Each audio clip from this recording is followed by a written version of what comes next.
Bismillahirrahmanirrahim. Alhamdulillah nahmaduhu wa nasta'inuhu wa nastaghfiruh wa na'udzu billahi min syururi anfusina wa min sayyiati a'malina. May yahdihillahu fala mudilla lahu wa may yudlil fala hadiya lahu.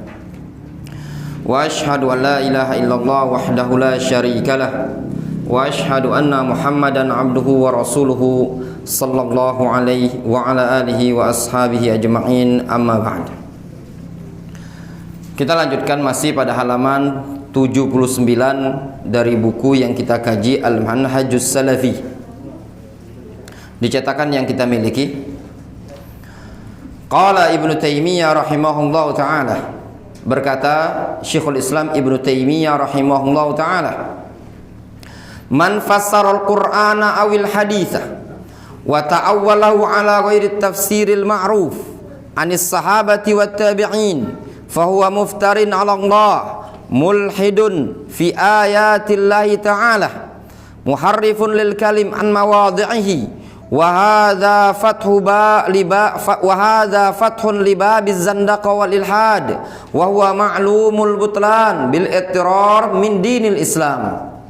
Kata Syekhul Islam Ibnu Taimiyah rahimahullahu taala, man fassara al-Qur'an awil hadis, barang siapa yang menafsirkan Al-Quran atau hadis, wa ta'awwalahu ala ghairi tafsiril ma'ruf anis sahabati wat tabi'in, dan mentakwil Al-Quran, mentakwil hadis tersebut tidak sesuai dengan tafsir yang ma'ruf dari kalangan sahabat dan tabi'in, fahuwa muftarin ala Allah, maka dia dianggap orang yang berdusta atas nama Allah subhanahu wa ta'ala.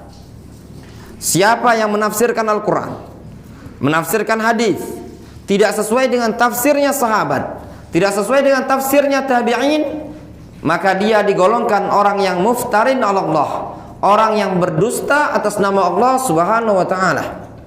Mulhidun fi ayatillah, digolongkan sebagai orang yang mulhid, orang yang telah melakukan penyimpangan terhadap ayat-ayat Allah subhanahu wa ta'ala.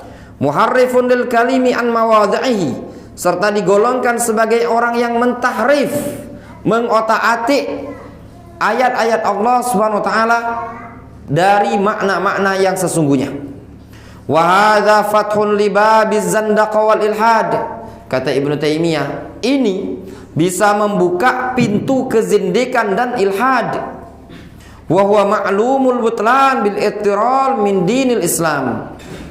Yang demikian ini adalah perkara yang sudah maklum kebatilannya secara pasti di dalam agama Islam ini tadi. Sangat jelas sekali yang dinyatakan oleh Syekhul Islam Ibnu Taimiyah, bahwasannya orang kalau memahami ayat Al-Quran atau memahami hadis Nabi SAW tidak sesuai dengan pemahaman para sahabat, tidak sesuai dengan pemahaman tabi'in, namun difahami oleh dia sesuai dengan pemahaman kiainya dia, sesuai dengan pemahaman masyarakatnya dia, atau ra'yunya dia, maka orang tersebut dinyatakan orang yang menyimpang dari jalan Allah subhanahu wa ta'ala dan orang yang berdusta atas nama Allah subhanahu wa ta'ala. Kemudian kata Syekh Muhammad Umar Bazmul, falaisa li ahadin ayyata'awwal al-ayatah awil hadith ala ma'nan yukhalif mukhalafatan tadad al-ma'na alladhi fassarahu bihi sahabatur rasul radhiyallahu anhum. Tidak diperbolehkan bagi seorang pun untuk menafsirkan ayat atau menafsirkan hadis pada suatu makna yang menyelisihi makna yang bertentangan dengan makna yang telah ditafsirkan oleh para sahabat. Kata Imam Ibnu Rajab Al-Hanbali rahimahullah ta'ala, Al-Imam Ibnu Rajab menyatakan, wa fi zamanina, pada zaman kita, yaitu zamannya Ibnu Rajab, beliau mengatakan, wa fi zamanina yata'ayyanu kitabatu kalami a'immatis salaf al-muqtada bihim ila zamani Syafi'i wa Ahmada wa Ishaq wa Abi Ubaid. Pada zaman kita, zaman siapa ini? Ibnu Rajab Al-Hanbali. Beliau mengatakan, wajib untuk menulis kalam al-a'immah, para ulama salaf yang menjadikan panutan atau yang diikuti sampai ke zamannya Imam Syafi'i, Imam Ahmad, Ishaq bin Rahawai, zamannya Abu Ubaid Al-Qasim ibn Salam.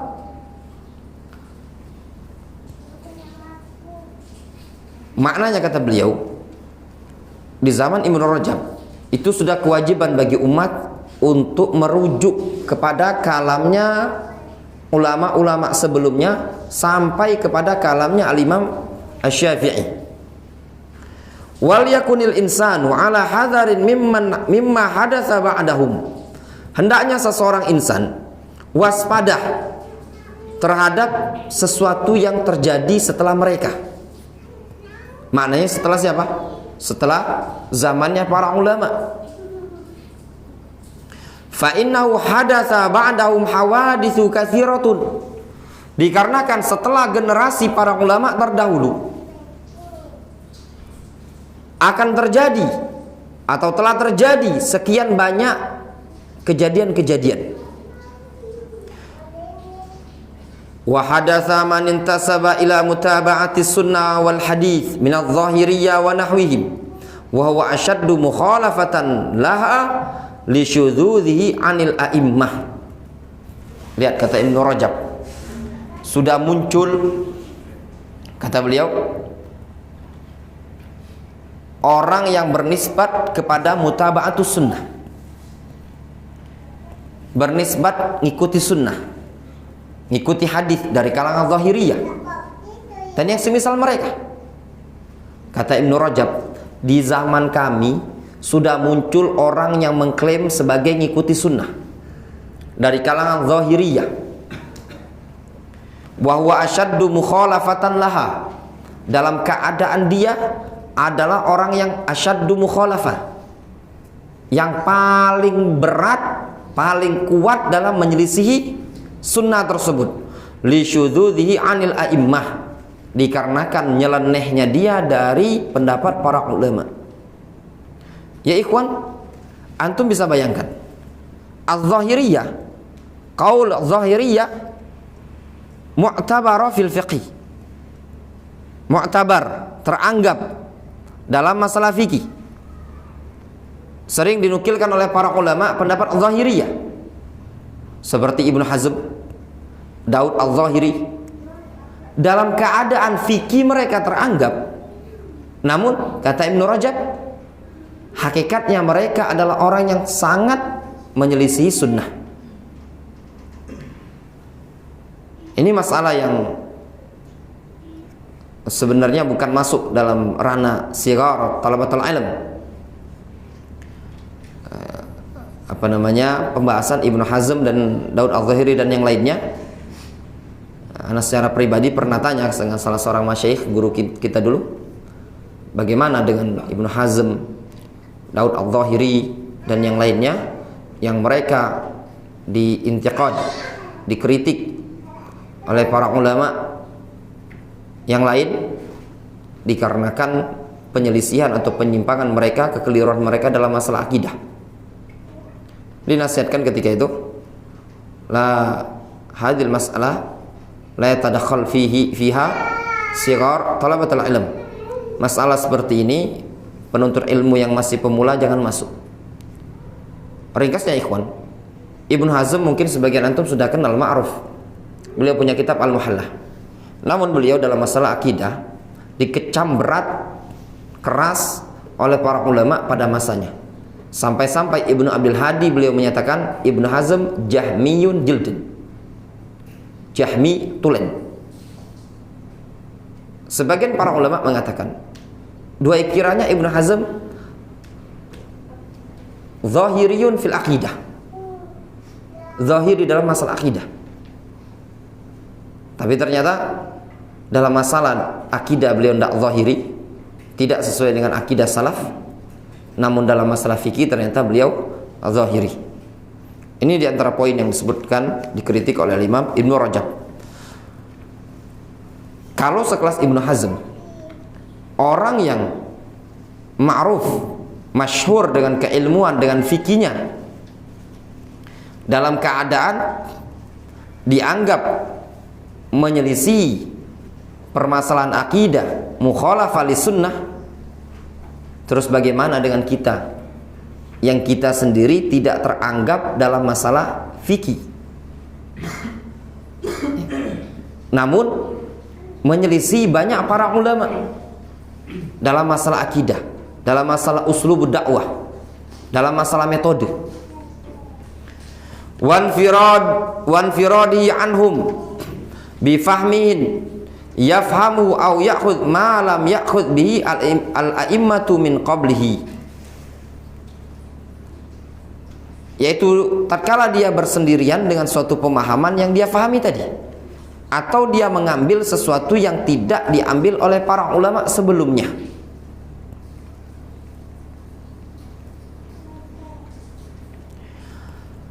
Wa min ajli hadzal asl, dikarenakan prinsip inilah, wa huwa fahmul Qur'anil azim was sunnah an-nabawiyah ala dha'i fahmi sahabati radhiyallahu anhum. Dikarenakan prinsip inilah, apa prinsip itu? Prinsip ngikut kepada salaf, yaitu memahami Al-Quran dan memahami sunnah sesuai dengan pemahaman para sahabat. Tara ahlus sunnati wal jamaah, engkau mendapati, melihat ahlus sunnati wal jamaah, ahlul hadis la yakhuduna fi tafsiril Qur'anil azim, mereka tidak berbicara panjang lebar dalam menafsirkan Al-Quranul Azim. Wa bayan ma'anil hadis bimujarradil lughah wa ra'yi wal ma'qul, dan di dalam menjelaskan makna-makna hadis cuma bersandar dengan bahasa atau ra'yu pendapat. Para jamaah yang dirahmati oleh Allah Subhanahu wa taala, dikarenakan tadi prinsip ahlus sunnah. Apa prinsip ahlus sunnah? Memahami Al-Quran dan hadis sesuai dengan pemahaman salaf. Dikarenakan Al-Quran dan hadis harus difahami dengan pemahaman salaf, maka ahlus sunnati wal jamaah mereka tidak membahas Al-Quran, tidak membahas hadis Nabi SAW, cuman berdasarkan lughah. Lughah itu berdasarkan gaya bahasa atau berdasarkan makna, kepandaian dalam menerjemahkan secara bahasa. Bal yang zuruna fil athar, bahkan mereka ahlus sunnati wal jamaah melihat ke athar. Wa yajma'una ma ja'anis salaf fi musannafatihim, mereka mengumpulkan apa yang datang dari salaf di karya tulis mereka. Itulah yang dilakukan oleh para ulama ahlus sunnati wal jamaah. Makanya ndakkan antum dapati ahlus sunnati wal jamaah dalam menafsirkan Al-Quran menyandarkan kecerdasan. Coba lihat Al-Imam Ibnu Jarir At-Tabari punya tafsir namanya Tafsir At-Tabari. Seluruh tafsir yang disebutkan oleh Al-Imam Ibnu Jarir At-Tabari nukilan dari para ulama salaf, diikuti oleh ulama yang setelahnya, Ibnu Katsir dan para ulama yang lain. Tidak keluar tafsir mereka dari keterangan para ulama salaf. Bahkan tafsirnya Syekh Abdurrahman As-Sa'di itu pun tidak keluar dari makna yang difahami oleh salaf. Berbeda dengan tafsir Ar-Ra'yu, pemikiran-pemikiran seperti tafsir Quraish Shihab dan yang lainnya, tafsirnya Sayyid Qutub, ya, tafsirnya siapa lagi yang Sayyid Qutub siapa? Sayyid Qutub Zilalul Quran.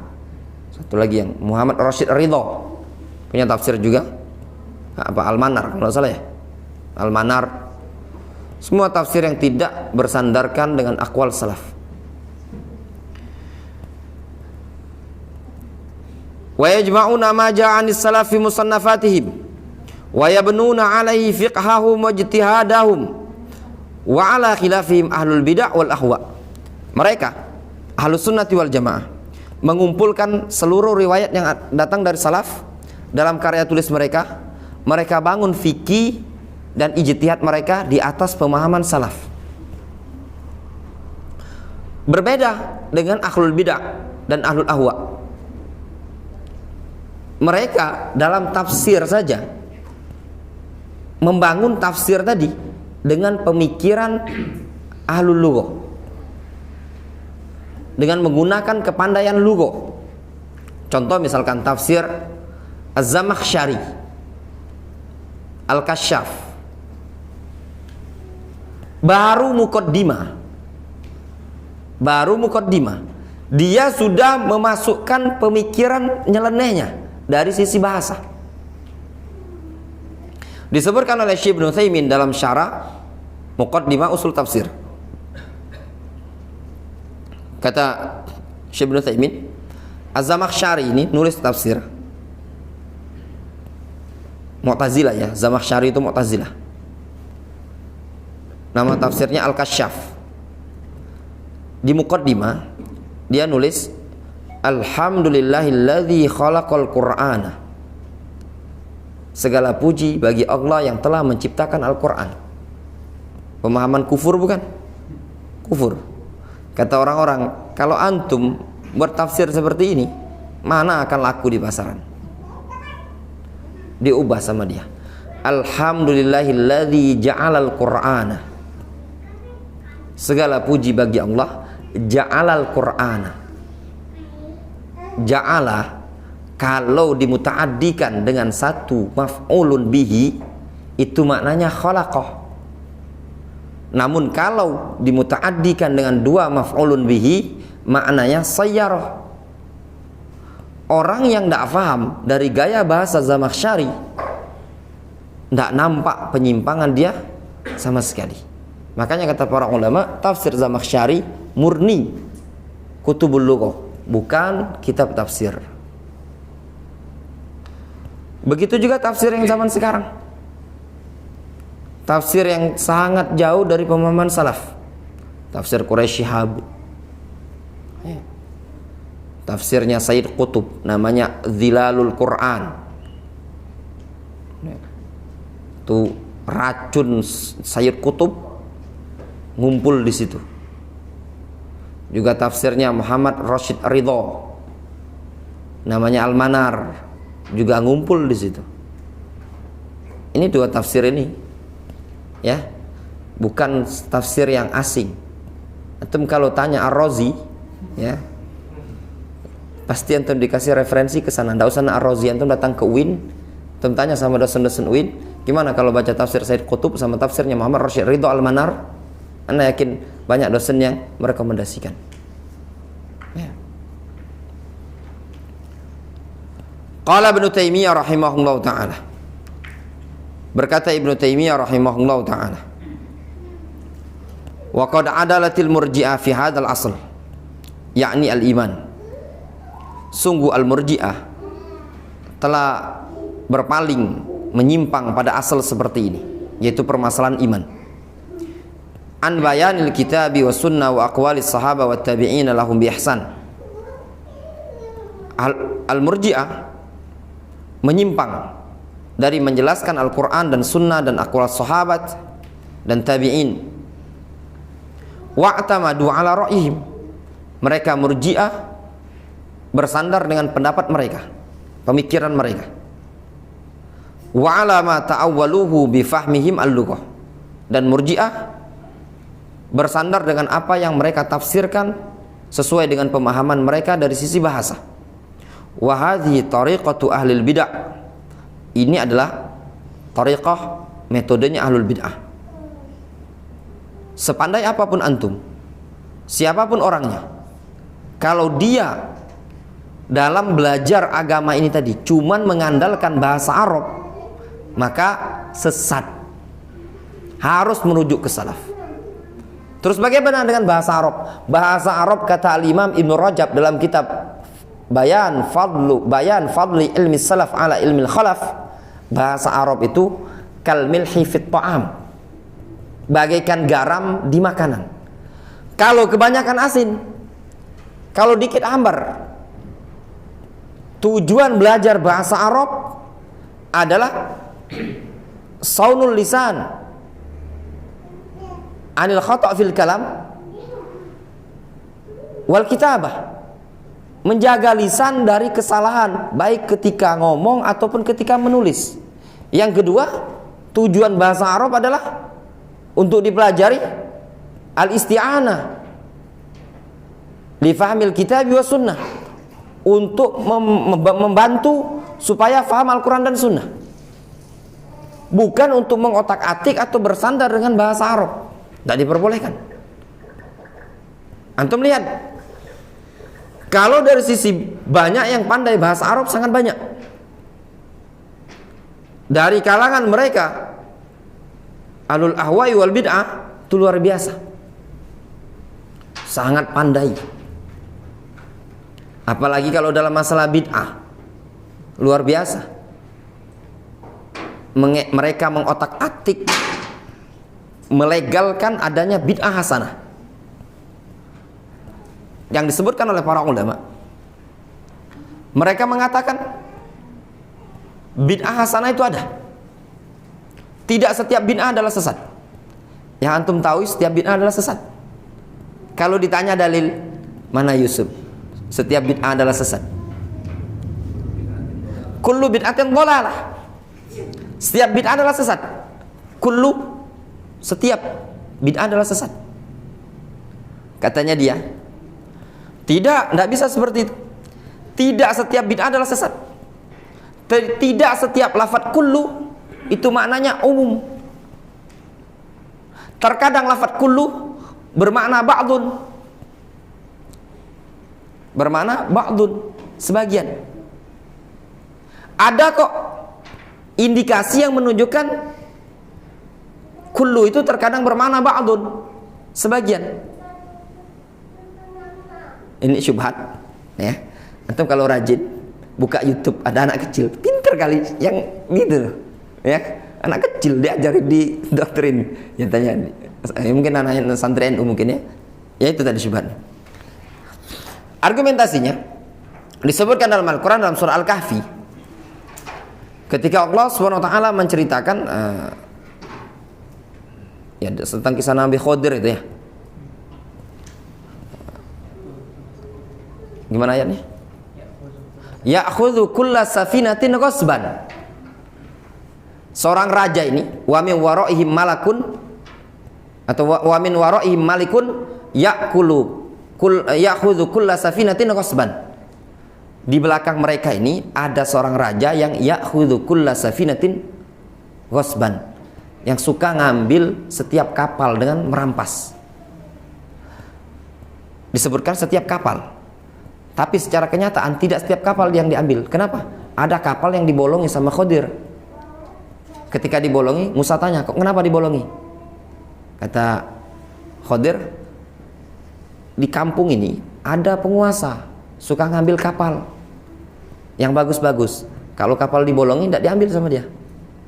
Berarti tidak setiap kapal diambil. Sehingga bahasa ya'khud kulla safinatin itu maknanya apa? Ya'khud ba'du safinatin. Ya'khud ba'du safinatin, mengambil ba'du safinah, sebagian kapal. Syubhat bukan? Syubhat. Ya. Sebenarnya simpel banget sih. Kalau pakai nahu-nahu, katanya Syekhul Islam Ibnu Taimiyah, la ya'ti sahibu batilin bi hujjatin minal qur'ani was sunnati illa wa fiha ma yanqudu butlanaha. Tidaklah datang ahlul batil berbawa hujjah dengan Al-Quran dan Sunnah, melainkan pada ayat tadi juga bisa membantahnya. Kullu bid'atin dhalalah wa kullu dhalalatin finnar, gitu kan? Fa inna kulla bid'atin dhalalah wa kullu dhalalatin finnar. Gunakan wawu kan, Sob? Yang namanya wawu itu kan ngatof. Berarti kan anggaplah sudah, kullu itu adalah kullu sebagian bid'ah adalah sesat. Berarti atofnya tadi kan wa ba'du bid'atin dhalalah wa ba'du dolalatin finnar, sebagian kesesatan di neraka. Tanya balik sama dia, berarti ada kesesatan di surga. Sebutkan contoh kesesatan yang di surga. Iya apa enggak? Kalau antum menyatakan ada sebagian kebid'ahan yang sesat, berarti ada juga sebagian kesesatan yang di neraka. Dikarenakan Rasul mengatakan, kalau maknanya sebagian bid'ah adalah sesat, berarti sebagian tidak sesat kan? Berarti Rasul ketika mengatakan kullu wa kullu dhalalatin finnar, setiap dolalah adalah sesat, itu maknanya apa? Sebagian kesesatan di neraka kan? Berarti ada sebagian kesesatan tidak di neraka. Kesesatan yang cak mano yang tidak masuk neraka? Ya enggak? Yang cak mano sesat. Kayak kalau dia ngomong, aduh, apa contohnya? Ya ini tadi, berarti sesat. Berarti kami tidak salah ngomongin sesat. Ya enggak? Ya enggak? Kalau dia ngomong, ya contoh kesesatan yang di surga, tahlilan, ya enggak? Maulidan, Isra Mi'raj, zikir berjamaah, salawatan berjamaah. Berarti kami tidak salah ngomong ini tadi sesat. Cuma versinya antum, ini sesat tapi masih masuk surga. Nah, sebenarnya simpel juga. Kenapa? Keyakinan Ahlus Sunnati wal Jamaah, selagi dia muslim, mukmin, tidak terjatuh pada kekufuran, walaupun dia terjatuh pada kebid'ahan, ma'aluhu ilal jannah. Ya apa enggak? Tempatnya juga balik ke surga. Cuman jelasnya kami ponis ini kesesatan. Antum masuk surga? Jawabannya bisa, selagi tidak terjatuh pada kekufuran, tetap masuk surga. Cuman bisa jadi dengan sebab kesesatan yang ini tadi, ya singgah dulu ke neraka.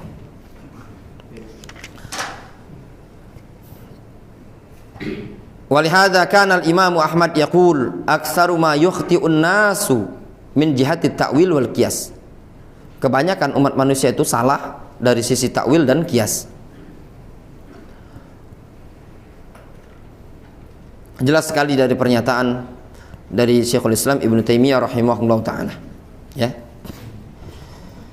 Kemudian kita itu kalam panjang dari keterangan Ibnu Taimiyah rahimahullah taala, kita lanjutkan pada di halaman 82 dari keterangan Abu Ubaidah. Qala Abu Ubaidah, atau keterangan dari Abdullah bin Mas'ud ya di atas itu. Wa akhraja Abu Ubaid wa Yaqub ibnu Syaibah an ibni Mas'udin radhiyallahu anhu. Abu Ubaid dan Yaqub bin Syaibah meriwayatkan dari Abdullah bin Mas'ud. Abdullah bin Mas'ud pernah mengatakan ucapan yang sangat indah dari sahabat Abdullah ibnu Mas'udin radhiyallahu anhu. Apa kata beliau? La yazalun nas mustamilina bi khairin ma atahumul ilmu min ashabi Muhammadin sallallahu alaihi wasallam wa akabirihim. Fa idza atahumul ilmu min qibali asagirihim wa tafarraqat ahwa'uhum halaku. Umat manusia senantiasa diliputi oleh kebaikan selama ilmu tersebut mendatangi mereka berasal dari para sahabat Rasul dan senior-senior para sahabat. Maknanya umat manusia kita ini senantiasa berada pada kebaikan selama ilmu tersebut berasal dari kalangan sahabat.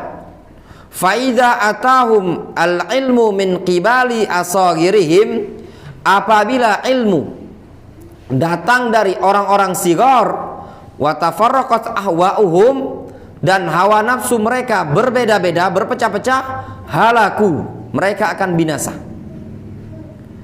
Dinyatakan oleh para ulama bahwasannya anjuran mengambil ilmu dari kibar ulama adalah perkara yang sangat disyariatkan. Dalam riwayat yang lain Abdullah bin Mas'ud menyatakan la yazalun nasu bi khairin ma akhadhu al-ilma an akabirihim.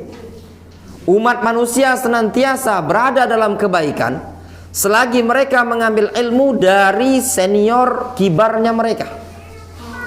Dinyatakan oleh para ulama, kibar dalam hal tersebut punya dua makna. Makna yang pertama, kibarun fil ilmi wa kibarun fis sin. Kibar dalam masalah ilmu dan kibar dalam masalah umur. Makna yang kedua, kibarun fil ilmi wa inkana, meskipun dia sigarun fisin, dia kibar dalam masalah keilmuan, meskipun umurnya muda, dia juga layak diambil ilmunya. Banyak para ulama yang masih muda. Al-Imam An-Nawawi, beliau masih muda, beliau wafat umur 40. Syekh Hafidh Al-Hakami rahimahullah ta'ala, ulama ma'ruf di Saudi Arabia, beliau wafat umur 35 tahun. Maksud dari ucapan Abdullah bin Mas'ud disebutkan oleh Abu Ubaidah. Qala Abu Ubaidah, maknanya anna kullama jaa 'anis sahabati wa kibari tabi'in lahum bi ihsan huwal ilmul mawruth. Bahwasannya apa yang datang dari sahabat dan senior tabi'in itulah ilmu yang diwarisi. Wa ma ahdatsahu man jaa ba'dahum huwal mazmum. Dan apa yang dimunculkan oleh orang yang datang setelah sahabat, setelah zaman tabi'in, adalah sesuatu yang tercela. Dari pekan kemarin kita terus membaca keterangan disebutkan di buku ini, merujuk ke sahabat, merujuk ke tabi'in. Inilah ikhwan, maksud dari keterangan para ulama memahami Al-Quran dan Sunnah sesuai dengan pemahaman salaf. Ya, yang sekarang sudah mulai pudar. Sudah kita jarang dengarkan antum salafi, ya, sunni. Namun sunni salafi bukan semata-mata sekedar penamaan, namun suatu pemahaman. Pemahaman yang bagaimana? Pemahaman yang diikat dengan pemahaman salaf. Makanya disebut dengan salafi. Kalau cuma sekedar ngikuti Al-Quran dan Sunnah, semua orang pasti dia ngaku seperti itu. Menurut ana, tidak ada orang yang berani ngomong saya tidak akan cocok dengan Al-Quran dan Sunnah. Ditolak oleh masyarakat, langsung diponis aliran sesat. Ya pada? Mungkin sekelas Banser, tidak ada dia ngomong saya akan mengikuti pemahaman NKRI harga mati atau pemahaman. Kiainya pasti akan ngomong sesuai dengan pemahaman Al-Quran dan Sunnah. FPI juga sama, Al-Quran dan Sunnah. Ya benar. Muhammadiyah juga sama, Al-Quran dan Sunnah. NU, Al-Quran dan Sunnah. LDII, Al-Quran dan Sunnah. Tidak ada kelompok ormas yang bernisbat kepada Islam pasti dia akan mengatakan apa? Sesuai dengan Al-Quran dan Sunnah. Salafi juga sama, Al-Quran dan Sunnah. Cuma yang membedakan antara kita dengan mereka, kita ikat dengan ala fahmi salaf al-ummah, ala fahmi salaf hadil ummah, sesuai dengan pemahaman salaf umat ini tadi. Siapa itu? Sahabat dan tabi'in. Tinggal dilihat. Contoh, ambil contoh. Kalau ditanya zikir berjamaah, apa dalilnya? Kira-kira selalu bawakan ayat wadhkurullaha dzikran katsiran, banyak-banyak zikir kan? Banyak-banyak zikir. Sekarang tanyakan kepada mereka, apakah salaf memahaminya seperti itu? Iya enggak? Banyak-banyak zikir akhirnya apa? Sebanyak-banyaknya. Sampai 1000, 2000 buat majelis zikir. Contoh yang lain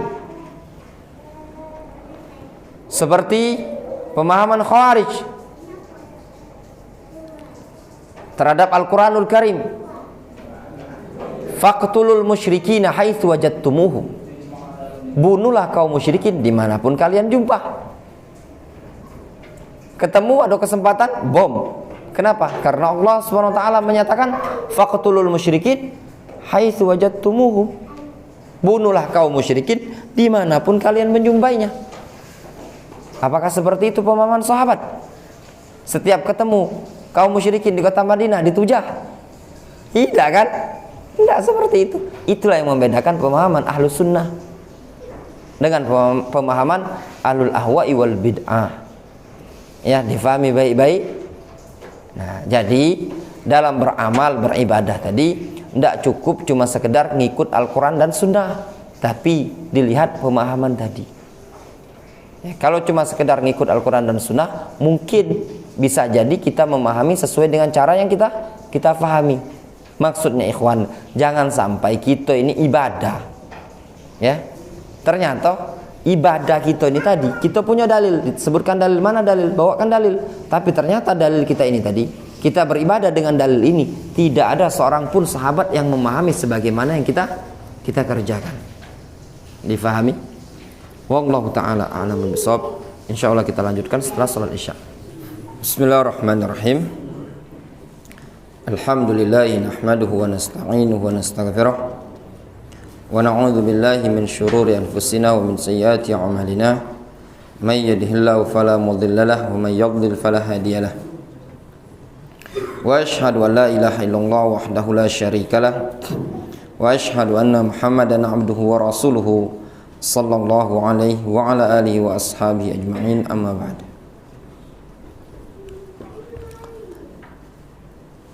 Kita lanjutkan. Wa kana as-salafu yufarriquna bainal ilmi war ra'yi. Dulu salaf membedakan antara ilmu dan ra'yu. Fayaqulun, mereka mengatakan lis sunnah ilmun. Sunnah adalah ilmu. Maknanya sesuatu yang ada dalil dalam syariat ini tadi, ada hadisnya dari Nabi SAW, mereka katakan ilmu. Walima adaha ra'yun. Selain sunnah, maka mereka katakan ra'yun, pendapat. Yang namanya pendapat ya ikhwan, bisa diterima, bisa ditolak. Adapun sunnah Rasulullah SAW tidak diperbolehkan untuk ditolak. Wa an Ahmad, dinukilkan dari Imam Ahmad, yu'khadzul ilmu 'anin nabiyyi sallallahu alaihi wasallam thumma 'anis sahabah. Ilmu itu diambil dari Nabi sallallahu alaihi wasallam, kemudian dari sahabat. Fa illam yakun fahuwa 'anit tabi'in mukhayyarun. Kalau tidak ada dari sahabat, tidak ada dari Nabi sallallahu alaihi wasallam, fahuwa 'anit tabi'in, maka ilmu boleh diambil dari tabi'in, namun mukhayyar. Ada pilihan. Pilihannya apa? Bisa diambil, bisa tidak. Jadi kalau mau ngambil ilmu, ambil dari Nabi, ambil dari sahabat. Yang dari tabi'in mukhayyar. Bisa diambil, bisa tidak. Kenapa tabi'in bisa diambil, bisa tidak? Dikarenakan kalamut tabi'in ya, bisa jadi didasari ijtihad. Makanya tidak ada di kalangan mereka yang menyatakan qaulut tabi'in hujjah atau laisa bihujjah. Ketika satu orang tabi'in berpendapat, apakah pendapat dia bisa dicatakan hujjah ataukah bukan? Ini tidak ada pembahasan di kalangan para ulama. Yang ada pembahasan di kalangan mereka itu tatkala ada satu pendapat sahabat.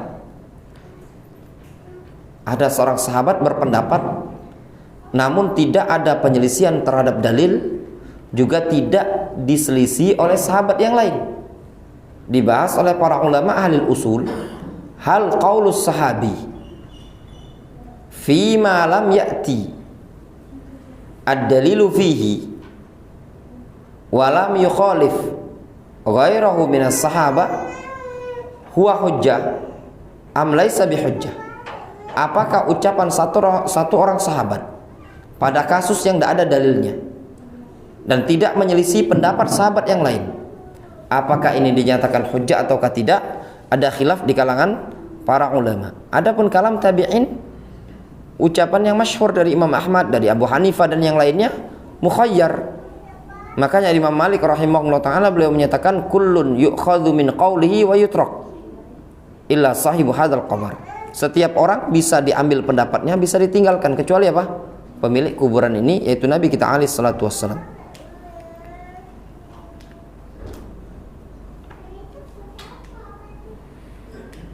Wa anhu, juga diriwayatkan dari Al-Imam Ahmad, ma jaa 'anil khulafa'ir rasyidin fa huwa minas sunnah.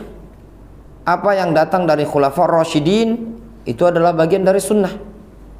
Wa ma jaa an ghairihim minas sahaba faman qala innahu sunnah lam adfa'hu. Adapun yang datang dari kalangan sahabat yang lain, siapa yang menyatakan itu adalah sunnah, aku tidak menolaknya. Itu perkara yang jelas yang tadi sempat ana singgung. Kalau ijma'us sahabat itu jelas hujjah. Namun kalau pendapat selain pendapat khulafa rasyidin, apalagi dia sigharus sahabah, apakah bisa dijadikan hujjah, argumentasi? Dalam masalah ini ada khilaf di kalangan para ulama. Ringkasnya, sebagian para ulama menyatakan selagi tidak menyelisih dalil dan tidak ada penyelisihan sahabat yang lain, maka bisa ma'mulun bihi, diamalkan.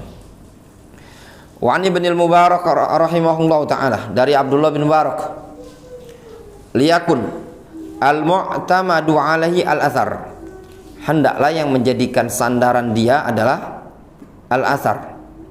Wa khudhu minar ra'i ma yufassiru lakumul khayr, ma yufassiru lakumul khabar.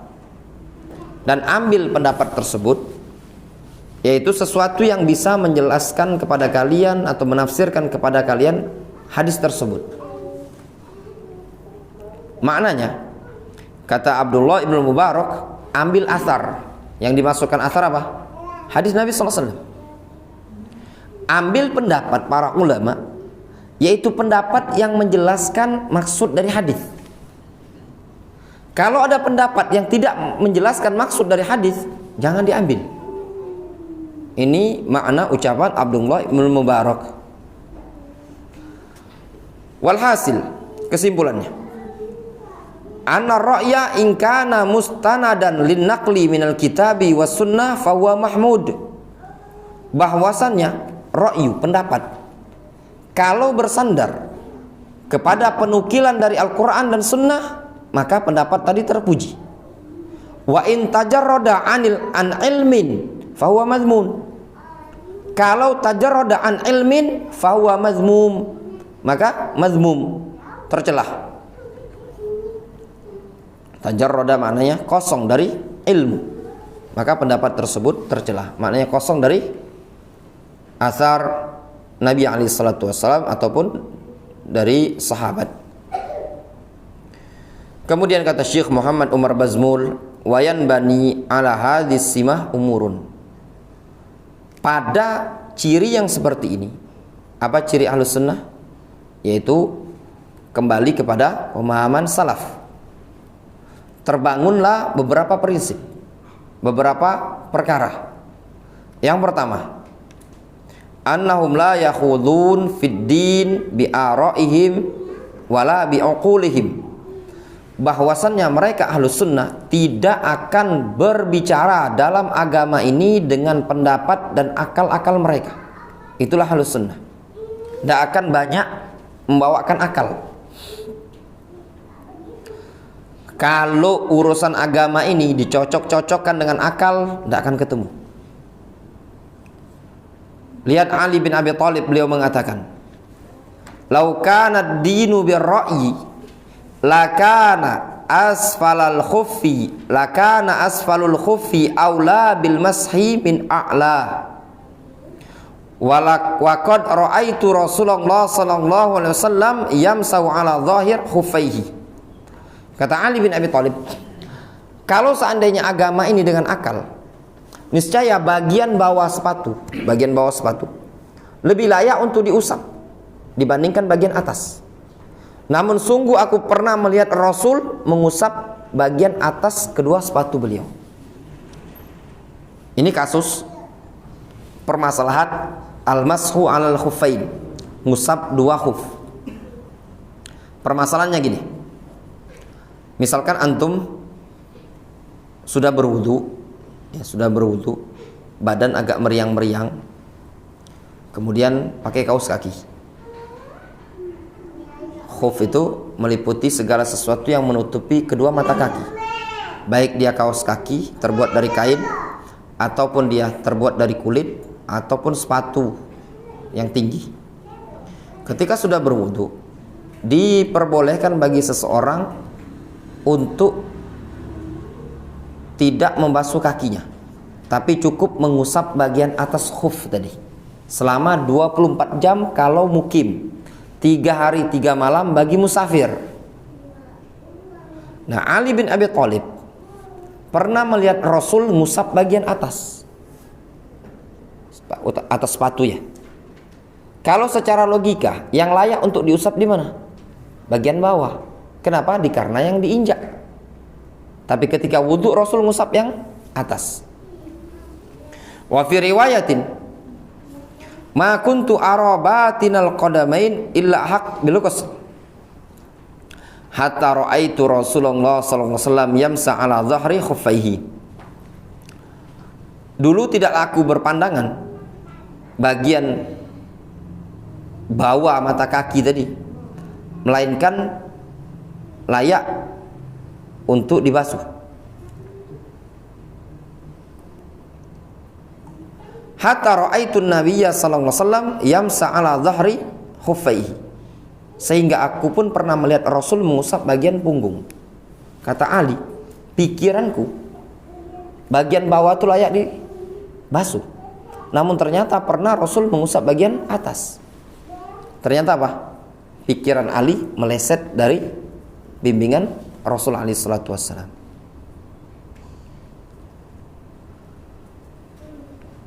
Wa fi riwayatin, pada riwayat yang lain, lau kanad dinu birra'i, kalau seandainya agama ini dengan akal-akalan, dengan pendapat semata, lakana batinul qadamain ahaqqa bil mashi min adh-dhahirihima, niscaya bagian bawah kedua kaki lebih layak untuk, lebih berhak untuk diusap dibandingkan bagian atas. Waqad masahan Nabiyyu sallallahu alaihi wasallam ala dhahri khuffaihi. Nabi sallallahu alaihi wasallam sungguh beliau telah mengusap bagian dhahar, punggung kedua sepatunya tadi. Qala Abu Abdullah Muhammad ibnu Ibrahim al-Bushanji rahimahullahu taala, al-wajib ala jami'i ahlil ilmi wal islam. Kata beliau, wajib bagi seluruh ahlul ilmi dan ahlul Islam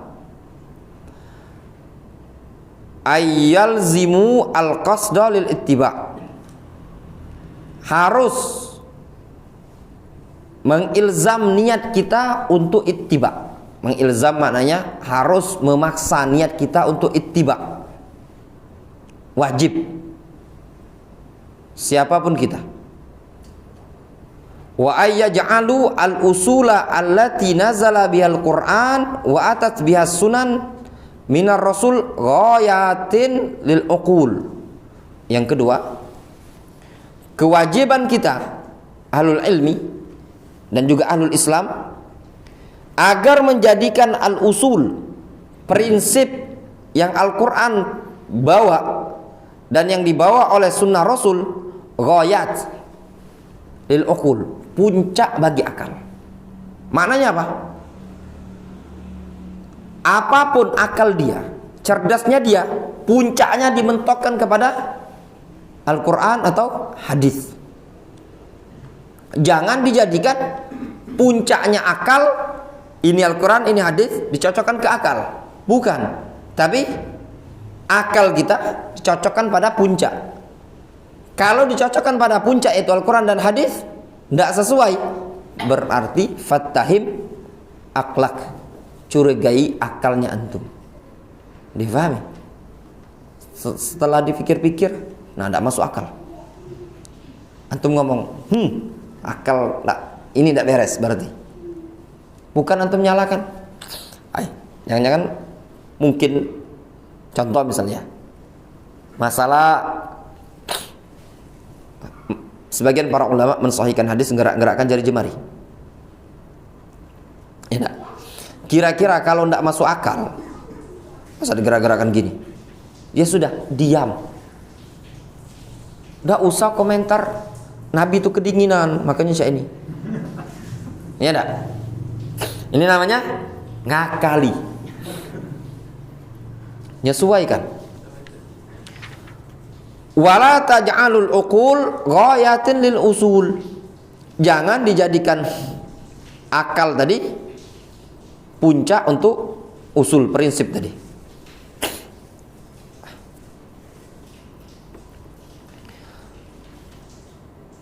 Kemudian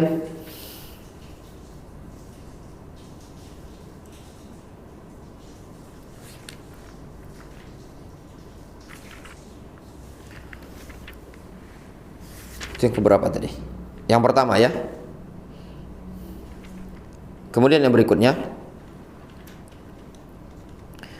qala Abul Mudhfar As-Sam'ani, berkata Abul Mudhfar As-Sam'ani, wa amma ahlul haq, adapun ahlul haq, fayaj'alunal kitab wa sunnah imamahum, mereka menjadikan Al-Quran dan sunnah adalah amamahum, mereka menjadikan Al-Quran dan sunnah amamahum, di depan. Wa talabuddin min kibalihima, mereka mencari agama tadi dari Al-Quran dan sunnah. Wa ma waqa'a min ma'kulihim wa khawatirihim araduhu 'alal kitabi wa sunnah, dan segala sesuatu yang muncul dari akal mereka dan pikiran mereka, araduhu 'alal kitabi wa sunnah, dipaparkan dulu, dicocokkan dulu dengan Al-Quran dan sunnah. Fa in wajaduhu muwafiqan lahuma qabiluhu wa syakaru Allah Ta'ala, kalau mereka dapati pemikiran mereka tadi sesuai dengan Al-Quran dan sunnah, qabiluhu, mereka terima. Wa syakaru Allah Ta'ala, mereka bersyukur kepada Allah. Begitulah para ulama ahlus sunnah. Ketika mereka punya pendapat, punya ijtihad, mereka cocokkan dulu dengan Al-Quran dan sunnah. Kalau cocok, mereka terima, mereka bersyukur.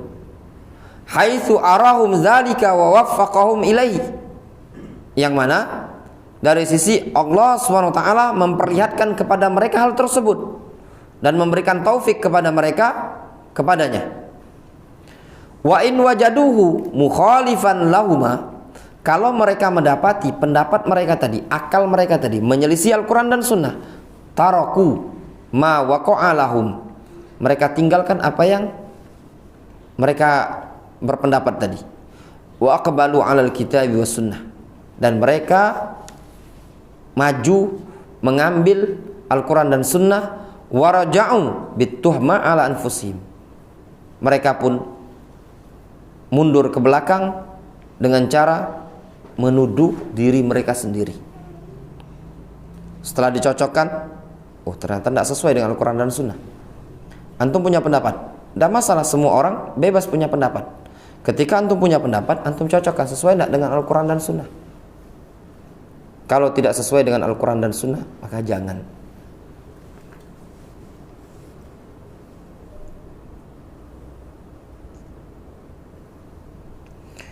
Fa'innal kitab wa sunnah la yahdiyani illa ilal haq, dikarenakan Al-Quran dan sunnah tidaklah membimbing kecuali kepada kebenaran. Wa ra'yul insani qad yara al-haqqa wa qad yara al-batilah, sedangkan pendapat umat manusia terkadang dia berpendapat tersebut adalah benar, terkadang dia memandang itu adalah kebatilan.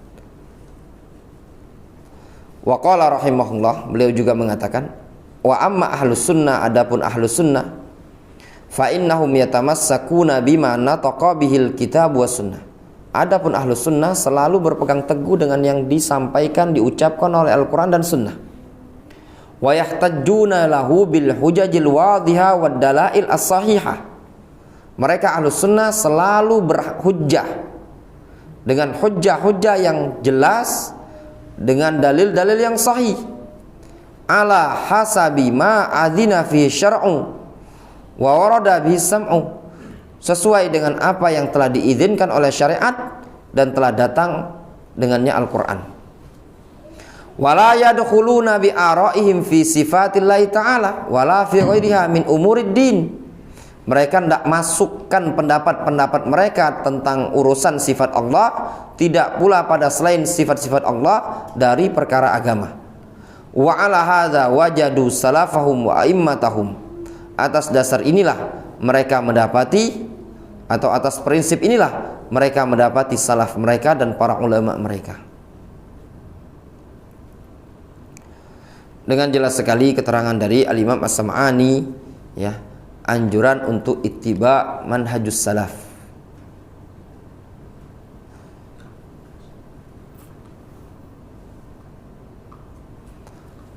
Berkata, qala tilmidhuhu Qawamus Sunnah Al-Asbahani.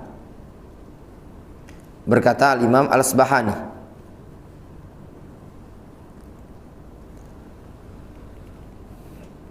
di halaman 86, wa dzalika annahu tabayyana lin-nasi amru dinihim fa alaina al-ittiba. Yang demikian itu bahwasannya telah nampak bagi umat manusia urusan agama mereka. Agama siapa? Agama para salaf. Fa alaina al-ittiba, maka kewajiban kita adalah ittiba.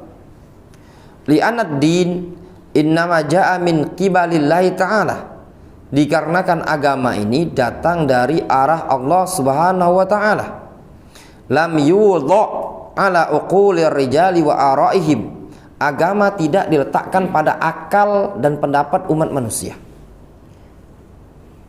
Kalau semuanya didasarkan kepada akal, semua orang bisa berpendapat. Semuanya.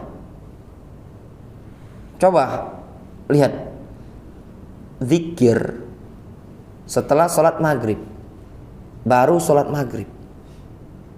Antum survei keliling kota Palembang ini, setiap masjid beda. Ya tak putra? Beda. Baru zikir. Yang ini zikirnya A, yang ini B, yang ini C. Ya pada? Ya tak? Baru zikir maghrib. Kalau disandarkan kepada apa? Pendapat. Yang ketua masjid ini pengen pendapatnya seperti ini. Yang kalau masjid sana pengennya seperti ini. Antum lihat ketika ngikut manhajus salaf, ya, setelah sholat rata-rata masjid-masjid yang sudah diisi pengajian salafi, samu enggak? Samu kan? Satu.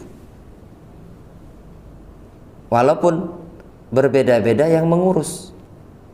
Lihat pengajian mereka, tatkala tidak mereka ikat dengan manhajus salaf. Ngumpul ustadz-ustadz ini tadi, ya, ketika lagi ada tablik akbar besar di BKB, ustadz A, B, C, D, yang ini satu ilir, yang ini satu ulu, ini 12 ulu, yang ini 19 ilir, yang ini di Borang, yang ini Talang Keramat, yang Talang Jambi, yang ini arah Talang Kelapo. Masing-masing tadi jadi imam. Ya pada? Yang ini zikir setelah sholat cak ini, yang ini setelah sholat cak ini, yang ini zikir setelah sholat cak ini. Tidak usah jauh-jauh, qunut subuh baik. Hampir setiap masjid beda lafadznya.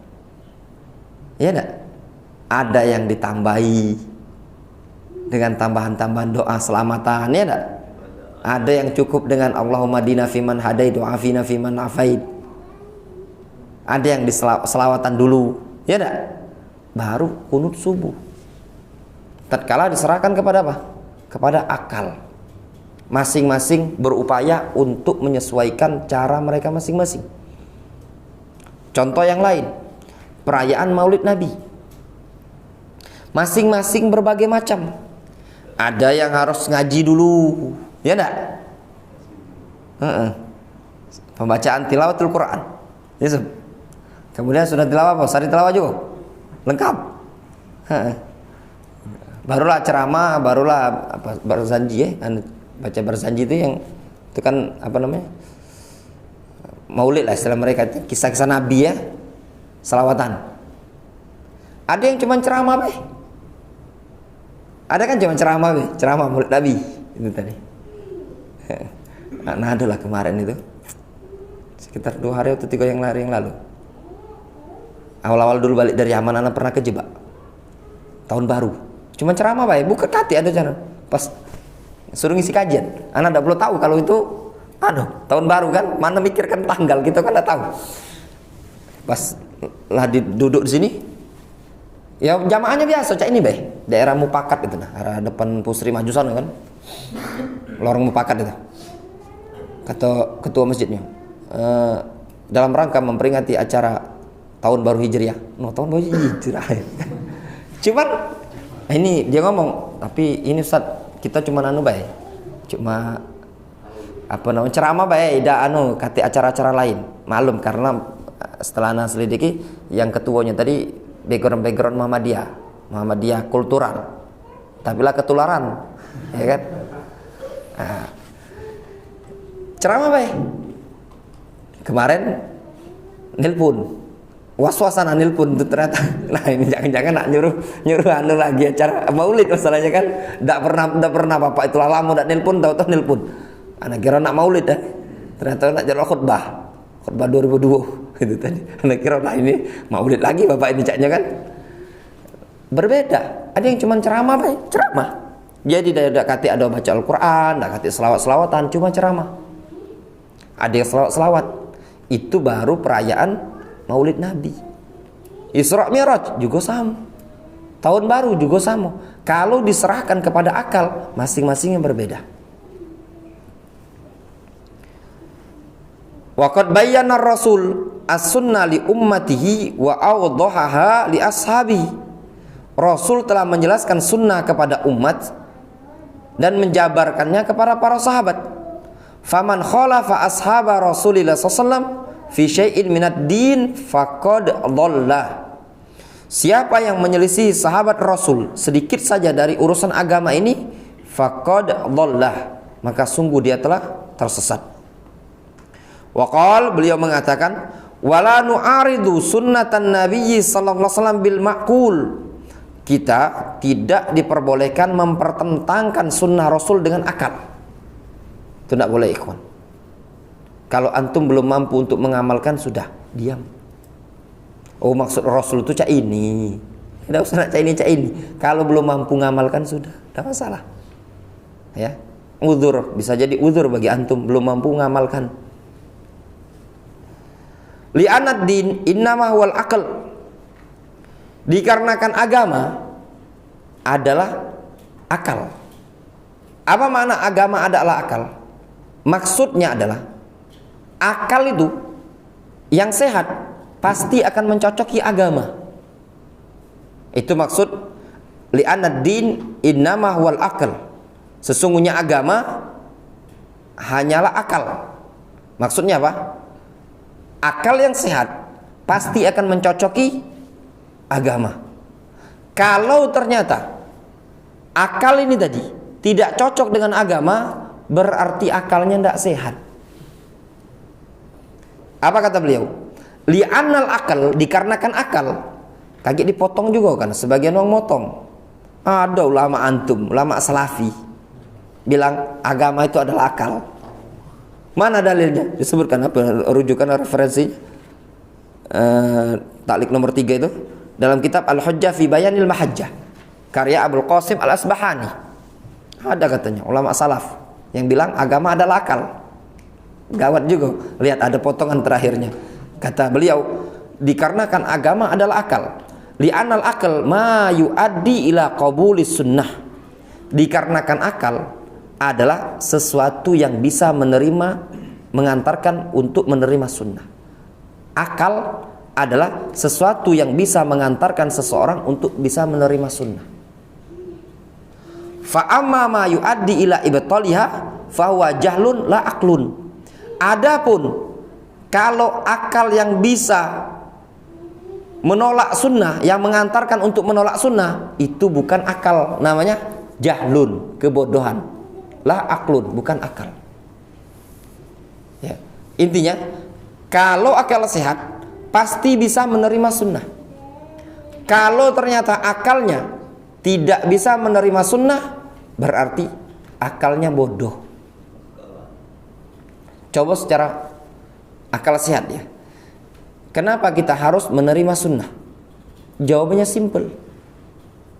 Ana yakin ikhwan yang baru ngaji pasti bisa jawab. Dikarenakan agama ini sudah diatur oleh Allah Subhanahu wa taala melalui Nabi kita Muhammad SAW. Kalau seandainya kita menolak sunnah demi perkara akal, untuk apa diutus Rasul? Ya benar? Tak kata hikmah. Fungsi diutus Rasul untuk menjelaskan ayat Al-Quran. Kalau seandainya setiap orang bebas dengan akalnya bisa menolak sunnah tersebut semaunya, berarti kan tidak ada faedah diutusnya para Rasul. Iya tidak? Yang ini nolak, Anda tidak masuk di akal. Yang ini ngomong juga tidak masuk di akal. Untuk apa ada Rasul? Contoh gambaran misalkan, adanya masjid ini ada pengatur kan, DKM, ya enggak? Ketua. Fungsinya apa? Fungsinya mengendalikan tatanan masjid ini tadi, berkaitan dengan kajian, kebersihan, perawatan dan yang lainnya. Kalau seandainya tujuan dibuatnya pengurus masjid DKM tadi bukan untuk difungsikan sebagaimana fungsi layaknya, untuk apa dibuat DKM? Ya enggak? Bubarkan baik DKM. Itu masalahnya kan. Kalau fungsinya Rasul ini tadi ketika menyampaikan apa yang disebutkan dalam Al-Quran, dijelaskan sama Rasul secara rinci, masih nak ditolak, ya apa fungsinya diutusnya para Rasul, para Nabi? Wallahu ta'ala a'lamu bishawab. Adapun yang kedua itu insyaallah kita lanjutkan pada pertemuan yang ke depan ya. Cukup dulu sampai di sini ya. Jam 8:30 kita masih ada pelajaran di sana.